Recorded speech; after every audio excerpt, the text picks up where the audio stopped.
Rainy نے دوستانہ لہجے میں کہا، تمہیں کوئی جلدی نہیں عثمان، کیا تم اتنی آسانی سے مجھ سے پیچھا چھڑا سکو گے؟ میں تم سے پیچھا چھڑانے کی تو نہیں سوچ رہا۔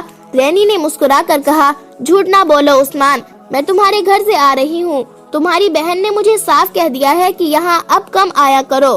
عثمان ناراض ہوتا ہے، کیوں عثمان، یہ بات تم نے خود کیوں نہ کہہ دی؟ عثمان سالم خاموش رہا، اس کی بہن نے جلد بازی سے کام لیا تھا، اس کے لیے جواب دینا مشکل ہو گیا۔ اسے خاموش دیکھ کر رینی نے کہا، مجھے یہ تو بتا دو کہ میں تمہارے گھر کیوں نہ آیا کروں؟ عثمان سالم کی ذہنی حالت کچھ اور تھی، وہ جلدی میں تھا اور اس کے جذبات بھڑکے ہوئے تھے، وہ ٹالنے کے لیے کوئی موضوع جواب نہ سوچ سکا۔ اس کے منہ سے وہی بات نکل گئی جو اس کے دل میں تھی۔ اس نے کہا، رینی، معلوم نہیں میں تمہیں کیوں نہ کہہ سکا کہ ہمارے گھر نہ آیا کرو۔ اب سن لو، ہماری آپس میں کتنی ہی محبت کیوں نہ ہو، ہم قومی لحاظ سے ایک دوسرے کے دشمن ہیں۔ تم ذاتی محبت کی بات کرو گی، مگر میں قومی محبت کا قائل ہوں جو صلیب اور قرآن میں کبھی پیدا نہیں ہو سکتی۔ یہ میرا وطن ہے، تمہاری قوم یہاں کیا کر رہی ہے؟ جب تک تمہاری قوم کے آخری آدمی کا بھی وجود یہاں رہے گا، ہم ایک دوسرے کے دوست نہیں بن سکتے۔ میرے دل میں جو کچھ تھا تو وہ تمہیں بتا دیا ہے۔ رینی نے کہا، اور میرے دل میں جو کچھ ہے وہ سن لو۔ میرے دل میں تمہاری محبت نہ صلیب نکال سکتی ہے اور نہ قرآن۔ اگر تم نے مجھے اپنے گھر آنے سے روکا تو ہم دونوں کے لیے اچھا نہیں ہوگا۔ عثمان سالم نے تحمل سے کہا، تم مجھے دھمکی دے سکتی ہو، تم حکمراں قوم کی لڑکی ہو نا۔ کہا، اگر میرے دماغ میں حکمرانی کا نشہ ہوتا تو تم یہاں نہ کھڑے ہوتے، قید خانے میں گل سڑ رہے ہوتے۔ سمجھ بیٹھے ہو کہ مجھے تمہارے متعلق کچھ معلوم ہی نہیں۔ کہو تو تمہاری زمین دوز کارروائیوں کی تفصیل سنا دوں، کہو تو تمہارے گھر سے وہ سارے خنجر، تیر کمان اور آتش گیر مادہ برآمد کرا دوں جو تم نے اپنے گھر میں میری قوم اور میری حکومت کے خلاف استعمال کرنے کے لیے چھپا رکھا ہے اور جو تمہیں گھر میں رکھنے کی اجازت نہیں۔ النور کو تم تیغ زنی سکھا رہے ہو اور تمہارے ساتھ جو دوست ہمارے خلاف کام کر رہے ہیں، میں ان میں سے کئی ایک کو جانتی ہوں، لیکن عثمان سالم تم نہیں جانتے۔ تمہارے اور قید خانے کے درمیان میرا وجود حائل ہے۔ تم جانتے ہو کہ میرا باپ کیا ہے اور وہ کیا نہیں جانتا اور کیا نہیں کر سکتا۔ وہ 5 مرتبہ گھر میں بتا چکا ہے کہ عثمان کی گرفتاری ضروری ہو گئی ہے۔ میں نے 5 مرتبہ باپ سے منت کر کے کہا ہے کہ عثمان کی بہن میری بڑی پیاری سہیلی ہے اور اس کا باپ ایک ٹانگ سے معذور ہے۔ 2-3 بار میرے باپ نے مجھے ڈانٹ کر کہا ہے کہ میں تم لوگوں سے تعلق توڑ لوں گا۔ مجھے یہ بھی کہا گیا ہے کہ مسلمان اس قابل نہیں ہے کہ ان کے ساتھ اتنی زیادہ محبت اور مروت کی جائے، لیکن میں ماں باپ کی اکیلی اولاد ہوں، وہ مجھے ناراض بھی نہیں کرنا چاہتے۔ سورج غروب ہونے لگا، شام تاریک ہونے لگی تھی۔ عثمان سالم خاموش رہا، اس کا ذہن کسی اور طرف تھا۔ وہ کچھ جواب دیے بغیر چل پڑا۔ ابھی 2 ہی قدم اٹھائے تھے کہ رینی نے آگے آ کر اسے ایک طرح روک لیا۔ کا سینہ عثمان کے سینے سے لگ گیا۔ رینی نے دونوں ہاتھ اس کے کولہوں پر رکھ دیے۔ جسم سے عثمان کو ایسی تربیز بو آئی جو مسلمان گھرانوں میں نہیں ہوتی تھی۔ لڑکی اس کے قریب ہو گئی، اتنی قریب کہ ان کی سانسیں ٹکرانے لگی۔ رینی کے ملائم ریشم جیسے بال جب عثمان سالم کے گالوں سے لگے تو وہ یوں فڑک اٹھا جیسے فندے سے آزاد ہونے کی کوشش کی ہو۔ رینی نے اسے چھوڑ دیا۔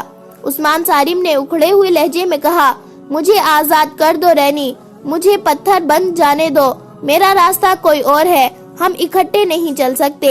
رینی نے نشیلی آواز میں کہا، محبت قربانی مانگتی ہے، کہو کیا قربانی مانگتے ہو، جو جی میں آئے کرو، میں تمہیں قید نہیں ہونے دوں گی۔ عثمان سالم نے طنزیہ انداز میں کہا، اور میں تم سے وعدہ کرتا ہوں کہ میں تمہیں بتاؤں گا ہی نہیں کہ میرے جی میں کیا آئی ہے اور میں کیا کرنے والا ہوں۔ میں تمہارے اس حسین جسم اور ریشمی بالوں کے جادو میں نہیں آؤں گا۔ رینی نے کہا، تو پھر مجھے ثابت کرنا پڑے گا کہ میں تمہارے لیے قربانی کر سکتی ہوں۔ جاؤ عثمان، تم جلدی میں ہو، لیکن میں تمہارے گھر آنے سے باز نہیں آؤں گی۔ عثمان سالم دوڑ پڑا۔ رینی اسے دیکھتی رہی اور آہ بھر کر چلی گئی۔ عثمان سالم گھر میں داخل ہوا تو برجیس وہاں پہنچ چکا تھا۔ عثمان سالم اندر چلا گیا اور اپنے ماں باپ اور النور کو تفصیل سے بتایا کہ صلیبیوں نے مسلمانوں کا ایک قافلہ لوٹا ہے اور 2 لڑکیوں کو بھی ساتھ لے آئے ہیں۔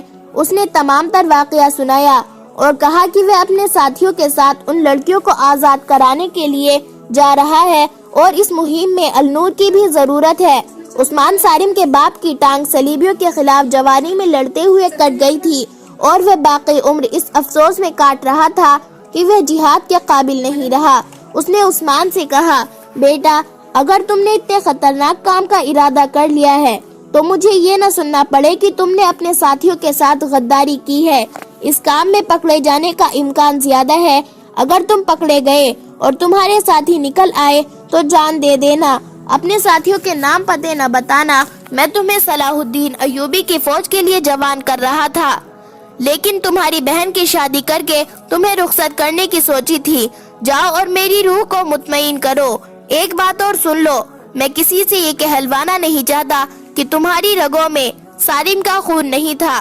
باپ نے بیٹی کو بھی اجازت دے دی۔ عثمان سالم نے اسے بتایا کہ برجیز ڈیوڑی میں بیٹھا ہے اور وہ اس مہم کی کمان اور رہنمائی کرے گا۔ باپ ڈیوڑی میں برجیز کے پاس چلا گیا۔ عثمان نے النور سے کہا کہ وہ فوراً اپنی ایک یا دو سہیلیوں کو بلا لائے جو اس کام میں شامل ہونے کی جرات رکھتی ہے۔ النور اسی وقت باہر نکل گئی اور ذرا سی دیر میں دو سہیلیوں کو بلا لائی۔ اتنے میں عثمان سالم کا ایک ساتھی اپنی بہن کے ساتھ آ گیا۔ ایک ایک کر کے ساتوں جوان آ گئے۔ برجیز نے لڑکیوں کو بتایا کہ وہ کس راستے سے کہاں جائے گی۔ راستے میں انہیں ایک سنتری روکے گا۔ لڑکیاں اس سے پوچھیں گی کہ اوپر کون سا راستہ جاتا ہے۔ وہ کہیں گی کہ شاہ رینالڈ نے انہیں بلایا ہے، لیکن وہ غلط راستے پر آ گئی ہے۔ ان میں سے ایک لڑکی نوکرانی کے بھیس میں ہوگی جس کے سر پر سامان ہوگا۔ سنتری کو ختم کرنا ہوگا، پھر آگ لگانی ہوگی۔ آگ لگانے والا سامان نوکرانی کے سر پر ہوگا۔ گھوڑے اس طرح بندھے ہوئے ہوں گے کہ لمبے لمبے رسوں کے سرے زمین میں دبائے ہوئے ہوں گے اور گھوڑوں کی پچھلی ایک ایک ٹانگ میں زنجیر یا رسی بندھی ہوگی جو رسوں میں گزاری ہوئی ہوگی۔ ان لمبے رسوں کو خنجروں سے کاٹ دینا ہوگا اور چند ایک گھوڑوں کو خنجر بھی مارنے ہوں گے تاکہ وہ منہ زور ہو کر بھاگ اٹھے۔ برجیز نے لڑکیوں کو فوراً لباس اور حلیہ درست کرنے کو کہا اور ایک کو نوکرانی بنا دیا۔ اس کے منہ اور ہاتھوں پر مٹی اور سیاہی سی مل دی۔ پھر وہ عثمان کو سالم اور اس کے ساتھیوں کو ہدایت دینے لگا۔ وہ خود ان کے ساتھ جا رہا تھا۔ عثمان سالم کے باپ نے بھی انہیں کچھ مشورے دیے۔ پھر سب کو خنجر دیے گئے۔ خاصا وقت گزر گیا تھا، لیکن برجیز کہہ رہا تھا کہ ابھی شہر جاگ رہا ہے۔ اس جگہ کی رونق اس وقت جاگتی تھی جب شہر سو جاتا تھا۔ تیاریوں میں وقت گزرتا گیا اور روانگی کا وقت ہو گیا۔ سب کو اکیلے اکیلے جانا اور ایک طے شدہ مقام پر ملنا تھا۔ لڑکیوں کا راستہ الگ تھا۔ انہیں اندازاً بتا دیا گیا تھا جب انہیں آگ لگانی تھی۔ اس وقت برجیز کی جماعت کو حملے کے مقام پر ہونا چاہیے۔ یہ بے حد نازک اور خطرناک مہم تھی جس میں وقت کی غلطی اور کسی کی کوئی بے احتیاطی سب کو ایک ایسے قید خانے میں ڈال سکتی تھی جو جہنم سے کم نہ تھا۔ سب سے زیادہ خطرہ لڑکیوں کا تھا کیونکہ وہ لڑکیاں تھیں۔ تصور کیا جا سکتا تھا کہ ان کے پکڑے جانے کی صورت میں ان کا کیا حشر ہوگا۔ النور نے کہا کہ پکڑے جانے کا خطرہ ہوا تو لڑکیاں اپنے خنجروں سے خودکشی کر لیں گی۔ وہ کفار کے ہاتھ زندہ نہیں آئیں گی۔ شہر پر خاموشی طاری ہوتے ہوتے سارا شہر خاموش ہو گیا۔ کہیں کوئی روشنی نظر نہیں آتی تھی۔ صرف ایک جگہ تھی جہاں رات کی سکوت کا ذرہ بھر اثر نہیں تھا۔ وہ یہ جگہ تھی جہاں صلیبیوں کی متحدہ کمان کا ہیڈ کوارٹر تھا۔ وہیں صلیبی حکمرانوں اور اعلیٰ کمانڈروں کی رہائش بھی تھی۔ یہ لوگ اس ہال میں ایک ایک کر کے آ چکے تھے جہاں وہ ہر رات شراب نوشی اور رقص کی محفل جمایا کرتے تھے۔ اس رات ان کا موضوع دو نئی مسلمان لڑکیاں اور مال و اسباب تھا جو قافلے سے لوٹا گیا تھا۔ کسی نے پوچھا، یہ لڑکیاں کسی اور کام کی بھی آ سکتی ہے؟ اس کا جواب ایک فوجی کمانڈر نے یہ دیا کہ لڑکیاں بالغ ذہن کی ہے، اس لیے انہیں جاسوسی وغیرہ کے لیے استعمال نہیں کیا جا سکتا۔ ایک کی عمر 16-17 سال ہے اور دوسری کی 22-23 سال کی ہے۔ کچھ عرصے تفریح کے لیے استعمال ہو سکتی ہے، اس کے بعد انہیں اپنے 2 فوجی افسروں کے حوالے کر دینا، ایک اعلیٰ کمانڈر نے کہا۔ وہ ان کے ساتھ شادی کر لیں گے۔ یہ لڑکیاں ان کی ہنسی مذاق اور غلیظ باتوں کا موضوع بنی رہی اور وہ مسلمانوں کے خلاف نفرت کا اظہار کرتے رہے۔ اس وقت لڑکیاں 2 الگ الگ کمروں میں تھی، وہ رو رو کر بے حال ہو رہی تھی۔ دونوں کے ساتھ ایک ایک خادمہ تھی۔ یہ ادھیڑ عورتیں بڑی خرات اور اس فن کی ماہر تھی۔ لڑکیوں کو نہلا چکی تھی اور انہیں رات کا لباس پہنا رہی تھی۔ لڑکیوں نے کچھ بھی نہیں کھایا تھا، ان کے آگے ایسے ایسے کھانے رکھے گئے تھے جو انہوں نے کبھی خواب میں بھی نہیں دیکھے تھے، لیکن انہوں نے کسی چیز کو ہاتھ نہیں لگایا تھا۔ دونوں کو ایک دوسرے کے متعلق معلوم نہیں تھا کہ کہاں ہے اور اس کے ساتھ کیا بیت رہی ہے۔ دونوں عورتیں انہیں بڑے ہی حسین سبز باغ دکھا رہی تھی۔ ایک کو بتایا جا رہا تھا کہ اسے فرانس کے بادشاہ نے پسند کیا ہے جو اسے زہر و جواہرات سے لاد دے گا۔ دوسری کو جرمن کی مالکہ بننے کے خواب دکھائے جا رہے تھے۔ اس کے ساتھ انہیں بڑے پیار سے دھمکیاں بھی دی جا رہی تھی کہ اگر انہوں نے ان بادشاہوں کو ناراض کیا تو وہ انہیں فوجی سپاہیوں کے حوالے کر دیں گے۔